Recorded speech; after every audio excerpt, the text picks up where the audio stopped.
Welcome back to Classic Talk with Bing and Dennis. We are here speaking with Brian Tervel today. We were speaking about Mozart and other roles. Actually, Guglielmo was your operatic debut, is that correct? Yes. And that was with the Welsh. Correct. Very correct. And my Ferrando was half my size. So it didn't really make sense with That was changing difficult clothes. to believe. Yeah, you'd have thought, poor Dorabella. But I didn't really enjoy that experience. I didn't enjoy Così fan tutte, but it's my initiation into the world of opera. And as I said before, I was young, I was careless, I was sometimes rather stupid and eager, and would quarrel and disagree. And I soon learned my lesson that it's not the way to be. You have to let people talk, let people tell you what to do, and you in time have to learn how to process that. Process it, make it work for you. Yes, if you agree for the first 2 weeks, then people, you're in their hands, and people react much better. I learned very quickly to be a part of a company.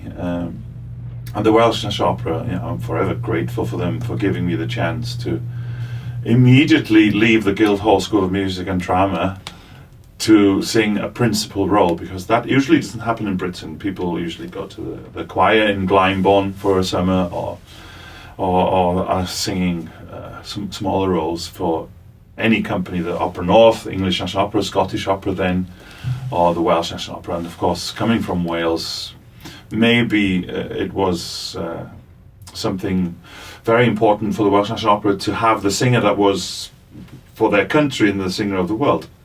So Guglielmo was a great introduction to Sir Charles McCarran's, for instance. He conducted the performances. But I would like to have done it again. Aha.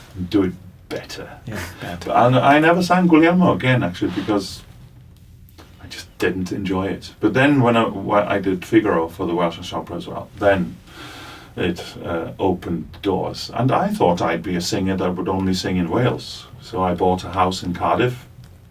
And as things progressed, Wales became a company that I didn't visit for quite a number of years, which was sad in a way, but one had to feather one's cap and sing where the work was.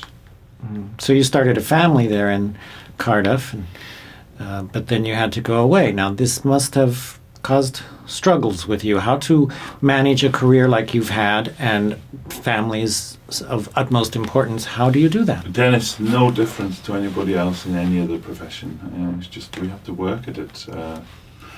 If I'm a dentist, I go away at 7 o'clock in the morning and I come back at maybe 10 at night.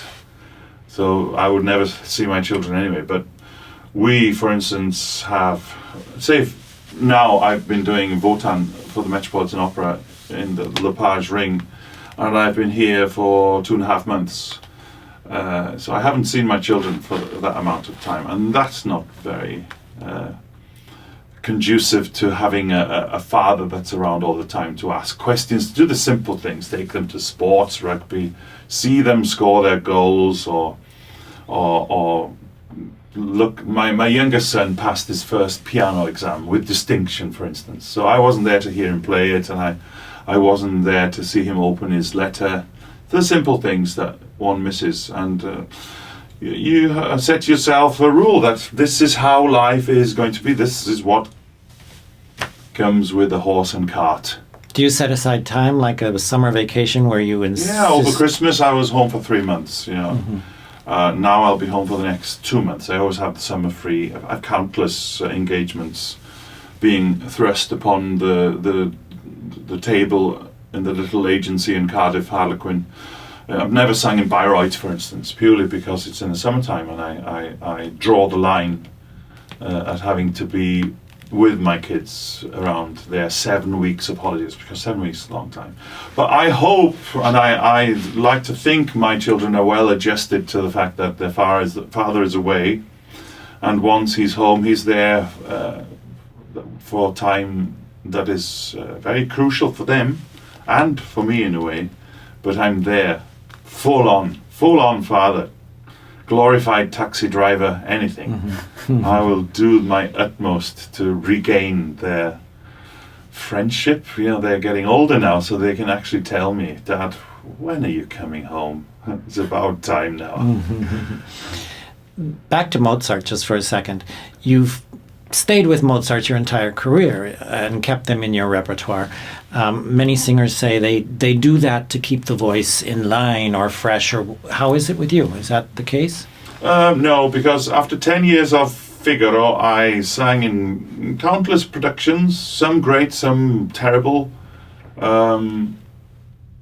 But after a certain amount of time, you feel it in the voice that it doesn't fit as it used to. So that's a clear sign of giving up certain roles. So I think I sang my last Figaro. Which was a Leporello. I sang my last Figaro at the Metropolitan Opera, and I remember, was it Margaret Price came in to do one Countess, and it was a great, wonderful cast, and but I knew my time was over. I knew my time was over with Don Giovanni. I never really enjoyed singing him because of the progression of certain scenes, like the beginning of the second act. It goes from that duet to the trio to the aria to another aria. I just never fitted my voice.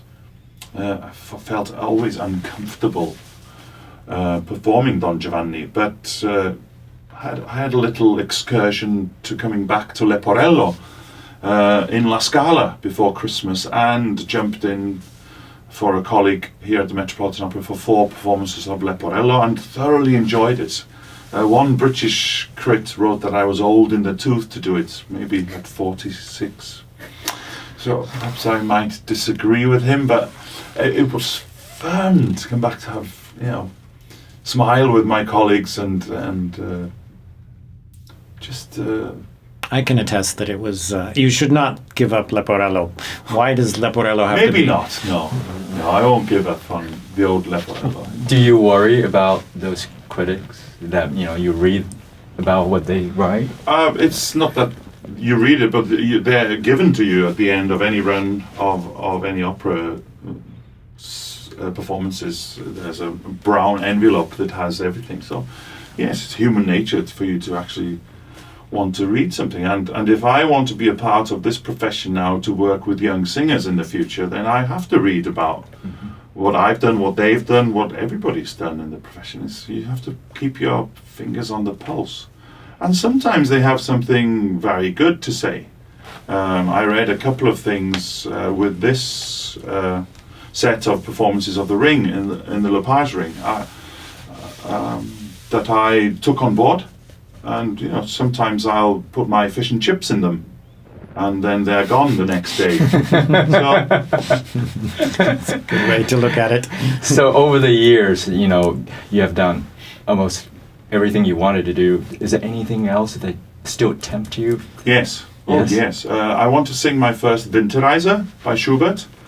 I've never tackled that song cycle. I've still felt that I wasn't ready to perform it, but I'm feeling a little bit melancholic about it now, so maybe this is a good time for me to start learning it. So in Spain, for the next 5 weeks of the summer holidays, I'll be listening most probably to that wonderful recording by Hans Hotter of Winterreise.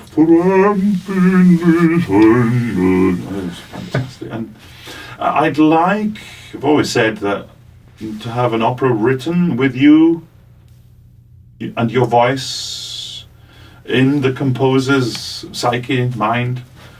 I've always said that Citizen Kane is one of my favorite movies, but very difficult to get the rights to turn it into an operatic venture. Right. Or maybe having... That would be a good one. Yeah, well, yes, because he runs a newspaper. It's a great chorus scene. He marries a soprano. He has that wonderful Rosebud crazy scene at the end in that big room. I can see somebody writing that, be it Jake Heggie from San Francisco, be it Stephen Sondheim, who knows? Speaking of Stephen Sondheim, you Yeah. have done Sweeney Todd, right? Yes. And you enjoyed that immensely. I would sing that at a drop of a hat. And I just did a wonderful concert for the Richard Tucker Foundation, and whom I have a very close association, because I'm incredibly enamored and so proud of the success they have with the singers that they give their grants to, that I even started a foundation for myself. Next May we'll have a concert, and I'll start giving some money to 5 singers and 2 instrumentalists. So I've gone a little bit further to have instrumentalists within the foundation. But in this particular concert in the Harmony Club in New York, I met Len Cariou, who was, of course, the first Sweeney Todd, with about 900 performances under his belt, which is somewhat of a year and a half of singing Sweeney Todd, 7 times a week. That's right. Without cancelling one. Wow. Yeah, and Angela Lansbury the same, with him on that stage. So it was wonderful to have a chat with him and talk about the piece. And yes, Dennis, I enjoy it. It's purely dramatic. It's very operatic. I defy anybody not to call it a dark operetta and think that it's a musical. It's a piece that has to be sung. Not that any other pieces is not, but the vocal resources you need for that, and the dynamics and the range. But it doesn't hide the fact that Mrs. Lovett is the most important character in that. It also takes very good musicians to sing that music. It's so Yes. difficult. Yes, and you know what, one of the most exciting things for me ever was to sing it at the Lyric Opera in Chicago and have Sondheim in the audience, and you knew he was with his writing pad, jotting down what you made as glorious mistakes, of course, with his words, and he likes his words to be correct. So he would come to you after every performance, or Yeah, he came to my dressing room and tore out whatever notes he had, read them out, put them in the bin, and of course my eyes went. I listened with an amazing excitement and just such. I'm so proud to be stood there myself. It doesn't happen very often with me that I was there thinking I'm in the presence of this, first of all, contemporary composer, to be able to share my thoughts on what I did and what can I do better. So he left the room, and then of course I put the notes in my score. They're there for eternity now. And I'm a bit of a score collector. is that right? Yeah. Nora London, George London's widow, gave me his scores of Rheingold and Valkyria. So whenever I sing The Ring, the first thing I do before going to that destination is look at George's notes, and he was meticulous where to hold the spear at what certain points. The phrasing that he had, the difficult phrases that I even have now are the ones that George had as well. So the voices were maybe a little similar. I don't have that dark chocolate, wonderful claret bass sound that he had. So I just loved it. And when I sing in the Staatsoper in Vienna, there's an American that runs the archive there, and he's always got some scores to sell for the singers, first editions and things. So I Very think interesting. in the future, probably when you have your life story, have a memoir, so all there for you. Yes, well, you know, Sir Charles Mackerras had an abundance of scores, which he gave, I think, to the British Museum. So I'll always have the college, for instance, in Aberystwyth or in Bangor, to give my memories. You know, little things like when I have the first note from Jimmy Levine, good luck in your first night. I keep them. Everything. Peter Gelb's welcome to the New York. I keep it. It's great. So just little memories. Spoke of your singing, then about your acting. You're a really great actor. You're too kind now, Ben. No, it's true. Really It's are. true. I mean, you know, your facial expression is so really. I mean, I watching you on stage. Do you think you're always that way, or you have to? I've no idea. I really can't. So you're answer natural. That question. No, I don't know. What can I say? There's that wonderful singer Franco Bonisoli from. Actually, when I did my audition in the Staatsoper in Vienna, I was in the middle of. There were two pieces that I would sing in my auditions: Non più andrai and then the Flieder monologue from Meistersinger, which Hans Sachs sings. And in the middle of the Flieder monologue, this tenor came on the stage and sang a scale up to top C, and walked off. And How rude of him. well, I thought, yes, a little bit rude, especially I was in the middle of my pianissimo singing. But Johan Hollander, the director then, and Claudio Abbado, the conductor, the music director at that particular time, both ran on the stage and apologized and said it was the tenor for this evening's performance of Il Travatore, and it was Franco Bonisoli. And he apparently, I don't know if this is true, bought Errol Flynn's boots to give him an added incentive as an actor. So maybe I should be looking for Richard Burton's shoes or something like that. But I'm very uncomfortable with how I am on the stage, but I totally give myself to a director. Any movement, any comments about how I walk, how I move, I gladly take on board. I think I heard your colleagues always mention that because you're so good, and also that you're so kind to them. Kind. Yes, you're always very considerate. It doesn't take much to be a good colleague, does it? So. I think that's not only in your profession but in life also.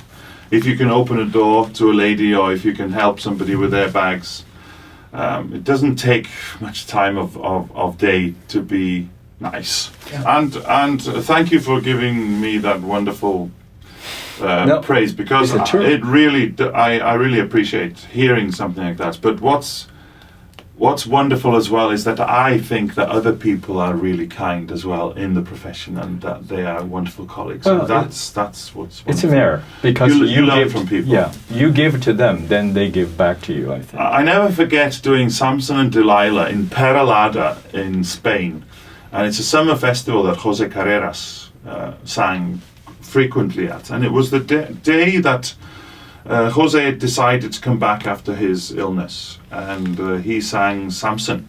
So I was, what's the role? Is it Abimelech? Abimelech. The one that comes on in the beginning and then he's killed by, or smited by Samson. And I was a youngster. I had never sang with any of the three tenors. So Carreras was somebody that I wanted to sign my score.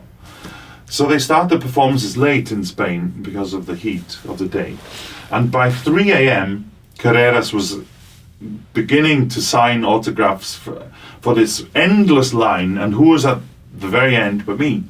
And he said, "Thank you for waiting, Bryn," and he knew names. It's like Placido as well, and Luciano. They consummate artists, professionals, and wonderful people to put on a pedestal, and they always come up to the mark.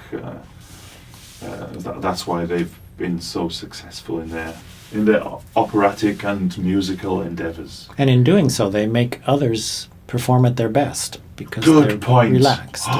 What a great point. The first thing I ever sang with Placido was Tales of Hoffmann in Vienna. And we were all kind of waiting for him to come, that 1 week of rehearsal that we had with him. But once he came in with this tornado from Mexico, took over the whole rehearsal room, and we did our piano dress and we did our orchestral dress, and he just brought everybody up to his level and to his standard, which was thrilling.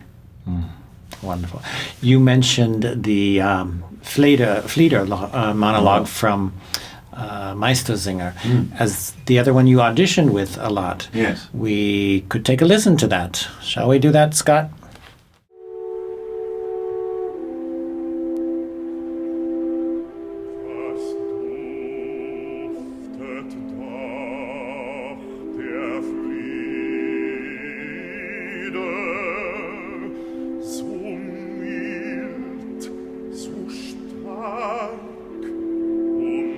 Und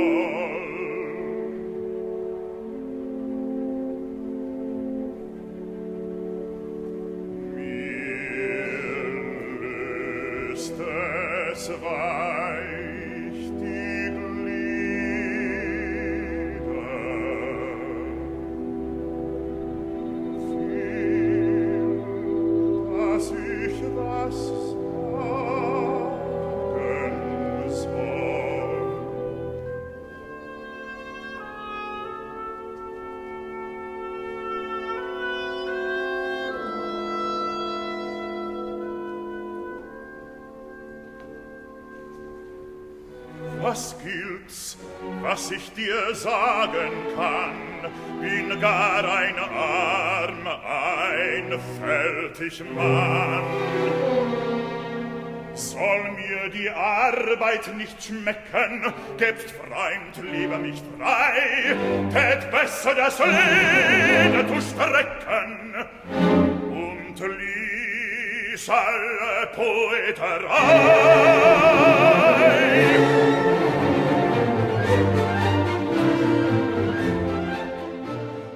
So Wagner has fulfilled a lot of your time recently. Is that a point of arrival for you after going through Mozart and then perhaps through Verdi, can I say that? And then finally Wagner. Yes, I would tend to agree with you there, Dennis, but I've only sang one Verdi role, and that's Falstaff. I've shied away from any of the others because Why? I think my voice isn't capable of performing those roles. There are other people that are much better at even attempting to sing one note of Verdi. And it's such a unique style to sing as well. But what was interesting in that clip that you chose was it was the first time I ever sang with Telemann. And he is, of course, now regarded as keeping the incredible history of German conductors alive, and of course conducting Wagner most probably is one of his dreams, and to sing that in such an auspicious and really incredible concert was it was a time when the Vienna Staatsoper was bombed in the Second World War, and the first season that they had, having rebuilt it, they performed all the operas that was in that season. So it was Don Giovanni, it was Fidelia, it was Meistersinger. So they asked me to sing the Flieder monologue, and this was the only thing that I sang in this concert. So I was incredibly nervous. I was afraid of Telemann because I'm always afraid of conductors. I always have been. I remember the first time I worked with Sir George Scholti in Swiss Cottage in his home. I was a nervous wreck. Having been forwarded to him by Sir Geraint Evans, that was one phone call that I wished Geraint hadn't done, but it was, of course, the right thing, because Scholti makes careers. You sing Antonio with him in The Marriage of Figaro and people notice it. But that 4 minutes went very quickly, thankfully, and I think I got every word right, and I got my dynamics and the colours that I'd worked upon for the Flieder monologue, taking it out of context of the piece as well. You have to tell a story, and all the past singers of the Staatsoper in Vienna were sat on either side, so I was flanked by some wonderful singers, Christa Ludwig, all the amazing singers of the past there. So I was pretty happy, and yes, it is a calling card maybe now that I do delve into the waters of Wagner. I sang Tannhäuser in the Metropolitan Opera, I sang Donner in Das Rheingold in the August Everding production of The Ring in Chicago. But I would say that by any yardstick, the most important role and most difficult role that I have performed is Hans Sachs in the wonderful production that the Welsh National Opera put on when John Fisher was running the company, and Richard Jones chose a superlative cast of Welsh singers for the Welsh company.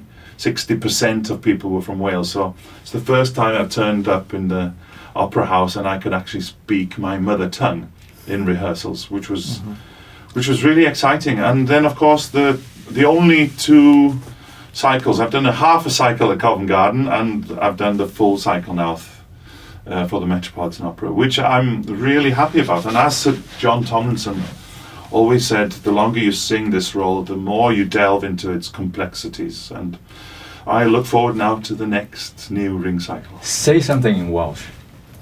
I could say to you the name of the longest village in Wales, which is kind of cheesy and corny, but people like to hear it. Llanfair pwll Gwyngell goger a chwyrn dro bwyllant y siliog o gogoch.